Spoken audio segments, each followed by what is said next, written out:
Court stay order ఇచ్చింది.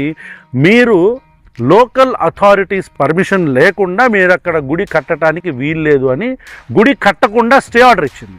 ఆ తర్వాత జరిగిన పరిణామం ఏంట్రా అంటే, కోర్టు స్టే తర్వాత రఘురామకృష్ణరాజు గారు తన మంది, తన మార్బలం, తన పదవి అన్నీ ఉపయోగించుకొని మరి 19 మంది ఉన్న మరి పంచాయతీ మున్సిపాలిటీలకు సంబంధించిన మరి దాదాపుగా ఏకగ్రీవంగా ఒక్కళ్ళు తప్ప 18 మంది వైఎస్ఆర్ కాంగ్రెస్ పార్టీ వాళ్ళు కూడా కలిసిపోయి ఏకగ్రీవంగా తీర్మానం చేశారు.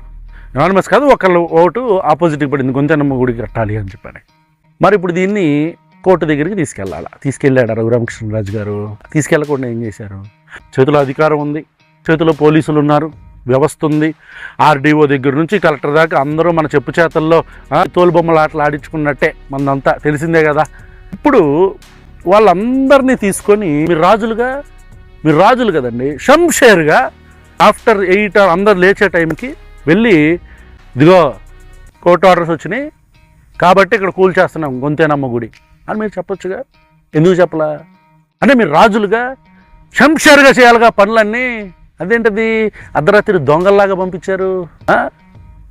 భయపడ్డారా? ఎక్కడ తరిమితే మళ్ళీ కారెక్కి పరిగెత్తుకుంటే కారెక్కాలో అని భయపడ్డారా రఘురామకృష్ణరాజు గారు? అంతేనా? గుడి కూలగొట్టారు కదా, ఆ కూలగొట్టే ప్రాసెస్లో ఈ కర్చీఫ్లు కట్టుకోవడం ఏంటి దొంగల్లాగా? ఎంత పిరికేదవాళ్ళు మా పేటలోకి ఎందుకు వచ్చారా మీరు, పిరికి సన్నాసుల్లారా అని వాళ్ళు అనుకోరా మనసులో? పెద్ద ఫోర్స్ మళ్ళీ 400 మంది వచ్చారే అక్కడికి వచ్చి కర్చీఫ్లు కట్టుకుని దొంగల్లాగా. ఈ దొంగ పనులు ఏంటంటున్నా మనం మానవ ఈ దొంగ పనులు. ఇంకా ఈ వీడియో చూస్తున్న దళితులకు చెప్తున్నా ఈ మాటలు. కూటమి ప్రభుత్వంలో ఎస్సీ రిజర్వ్డ్ కాన్స్టిట్యుయెన్సీస్లో దాదాపు 29 మంది ఎమ్మెల్యేలు ఉన్నారు. మరి వీళ్ళందరూ ఏ గుంతలోకి వెళ్ళి దాక్కున్నారు, ఏ సందులో దాక్కున్నారు, ఎవడి కాళ్ళ కింద దూరారు? దళిత కార్డులతో జాతి పేరు చెప్పుకొని ఎమ్మెల్యేలు అయ్యి పదవులు అనుభవిస్తున్న ఎమ్మెల్యేలారా మీరందరూ? గుడ్డిగాడితే పళ్ళు తవ్వుతున్నారా మీరంతా? ఎక్కడ దాక్కున్నారు?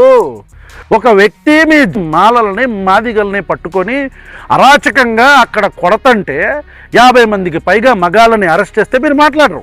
400 మంది పోలీసులు వెళ్ళి అర్ధరాత్రి అక్కడ దౌర్జన్యం చేస్తే ఒక్కడు మాట్లాడు.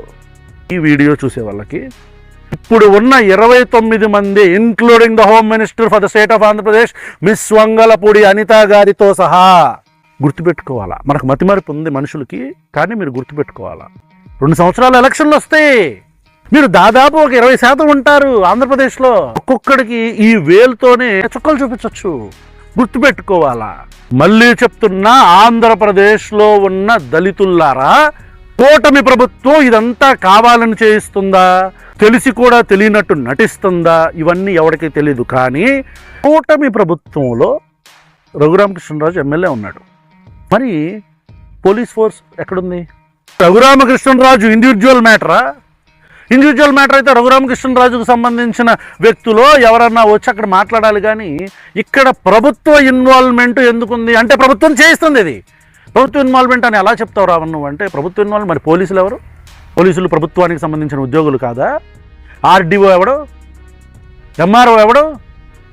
విఆర్ఓలు, కలెక్టర్లు ఎవరు? వీళ్ళంతా వాళ్ళందరూ అక్కడికి వచ్చి నిలబడి అక్కడున్న గొంతెనమ్మ గుడిని కూల్చేస్తున్నారంటే ప్రభుత్వ ప్రమేయం లేకుండా జరుగుతుందా?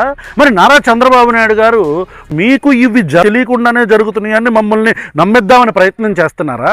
ఒకవేళ మీకు తెలియకుండానో లేదా మీ మాట వినడు కాబట్టి రఘురామకృష్ణరాజు ఏ పార్టీలో జాయిన్ అయితే ఆ పార్టీ శాంతం సంకనాకిచ్చేదాకా నిద్రపోడు కాబట్టి, అట్లాంటి పరిస్థితుల్లో మీరు ఒకవేళ ఉంటే కనీసం ఒక షోకాజ్ నోటీస్ ఎందుకు ఇవ్వలేకపోతున్నారు మీ ఎమ్మెల్యేకి? సంజయ్ అడగరా మీరు? అంటే మీరు క్లియర్గా is this an indication that you don't want any votes from either Dalit community or from Christian community? మాలల నుంచి, మాదిగల నుంచి, మైనారిటీల దగ్గర నుంచి, ముస్లిమ్స్ నుంచి మీకు ఓట్లు వద్దు. చెప్పండి ధైర్యంగా, ఓపెన్గా చెప్పండి. మీరు పోటుగాళ్ళు కదా మీరంతా. మాకు మాలల ఓట్లు వద్దు, మాకు మాదిగల ఓట్లు వద్దు, మాకు క్రిస్టియన్స్ ఓట్లు వద్దు అని చెప్పండి. ఓపెన్గా చెప్తే కదా డిసైడ్ చేసుకుంటారు. ఆ దమ్ము లేదు, మళ్ళీ ఆ దమ్ము లేదు. నేను నాకు వీటిలో ఉండే ప్రజలకు కూడా ఇదే చెప్తున్నా, మీరు దయచేసి సంయమనం పాటించండి. మిమ్మల్ని ఇన్స్టిగేట్ చేయడానికి ప్రతి ఒక్క పోరంబోకు నా కొడుకు మీ పేటలోకి వచ్చి మమ్మల్ని ఇన్స్టిగేట్ చేద్దామని చూస్తాడు. ఇక్కడ అది కడతాం ఇది కడతాం అని చెప్పని. కాబట్టి పోరంబోకు ఎదవలకి మీరు దయచేసి రిపర్కషన్ను రియాక్షన్ ఇవ్వద్దు. ఎందుకంటే ఒక కుక్క మన దగ్గరికి వస్తుంది అంటే దాని అర్థం ఏంటి? అది ఆకలితో ఉంది. ఏ ఆకలితో ఉంది? ఆ కుక్క పదవి ఆకలితో ఉంది. మరి పదవి వచ్చినా సరే ఒక కుక్క వస్తుంది అంటే ఏంటి దాని అర్థం? అంటే ఆ కుక్కని ఆ ఇంటి యజమాని తరిమేస్తున్నాడు కాబట్టి తరిమేసే ప్రాసెస్లో ఇంకో కంప కోసం వెతుకుతుంది ఆ కుక్క. కాబట్టి అది మన దగ్గరికి వచ్చి కరుస్తానికి ప్రయత్నిస్తున్నప్పుడు మనం అని చెప్పని దాంతో బాక్సింగ్ గ్లోవ్స్ పెట్టుకుని యుద్ధం చేస్తామా? చేయకూడదు. మరి కుక్కని ఎట్లా కంట్రోల్ చేయాలా? కుక్కల బండి ఒకటి ఉంటుంది, కోర్టు ఉంటుందిగా, అలా కాల్ చేయాలి. కాల్ చేస్తే వాళ్ళు వచ్చి దాన్ని ఎప్పుడు ఎలా ఎక్కడ పట్టుకోవాలో పట్టుకొని ఎత్తి లోపల తింటారు.